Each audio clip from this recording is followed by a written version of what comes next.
moi éleveur, ce qui m'intéressait c'était d'utiliser des couverts. Donc utiliser le strip-till effectivement, mais il faut l'intégrer dans un système couvert.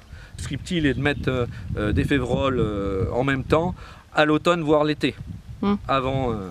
Et garder, donc ça veut dire que la févrole va être là pour garder la structure à la place de la dent. L'hiver peut passer dessus, c'est pas un souci.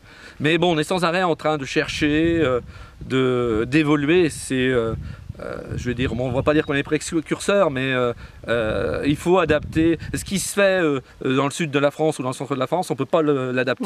Quand même avoir des rendements corrects. Et pour l'instant, j'ai pas de soucis. Ça fait 10 ans que je travaille comme ça et j'ai pas de soucis. Bon, je voudrais quand même évoluer un peu, peut-être vers moins de travail, mais bon, pour l'instant, parce que je fais beaucoup de passages dans mon. On s'est aperçu que les pailles se décomposaient mieux, donc il y avait quelque chose.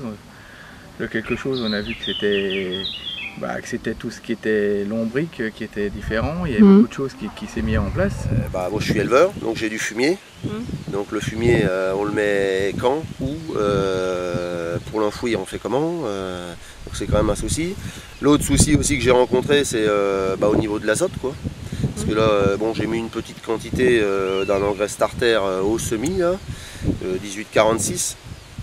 Mais ça suffit pas à la fumure azotée, donc il a fallu apporter, j'ai apporté 350 litres de solution donc sur le sol comme ça, pas enfoui, donc on peut imaginer énormément de pertes, donc c'est quand même un souci quoi. Après c'est presque le semi direct.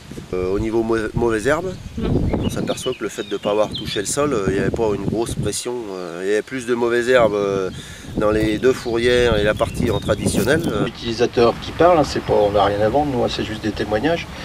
Vous avez vu tout à l'heure que sur certaines modalités, le strip-till et le semoir, c'était pas forcément pile poil l'un sur l'autre. Et effectivement, il y a eu un souci technique sur une console.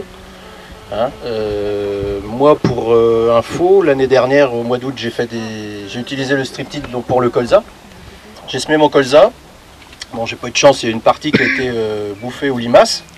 J'ai semé mon tournesol sur mes traces du mois d'août de l'année dernière. En fait, j'ai revérifié, ça fonctionnait bien. Manque de chance, mon tournesol a été rebouffé aux limaces et j'ai ressemé et je suis retombé sur les lignes où il y avait encore mes vieilles graines de tournesol. Dans le temps, on garde une précision, quoi. Voilà, c'est ça qui est important. S'il faut garder des choses élémentaires dans nos propos, c'est ça.